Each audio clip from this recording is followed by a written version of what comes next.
Heat transfer through composite wall. ആദ്യം ഇതിന്റെ structure കാണാം നമുക്ക്.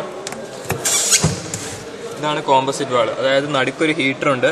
പിന്നെ അതിനെ സറൗണ്ടിങ് ആയിട്ട് മൈൽഡ് സ്റ്റീൽ, ഹൈലം, വുഡ് രണ്ട് സൈഡിലേക്കും വെച്ചിട്ടുണ്ട്. ഇപ്പോൾ എല്ലാ ജംഗ്ഷൻസിലും രണ്ട് സൈഡിലും തെർമോകപ്പിൾസ് വെച്ചിട്ടുണ്ട്. അതിന്റെ റീഡിങ്സ് ആണ് നമ്മൾ എടുക്കുന്നത്. അപ്പോൾ ആദ്യം പ്രൊസീജിയർ എഴുതുമ്പോൾ ആദ്യം ഈ പ്ലേസ് എല്ലാം അതിൻ്റെ കറക്റ്റ് ഓർഡറിൽ അറേഞ്ച് ചെയ്യുക.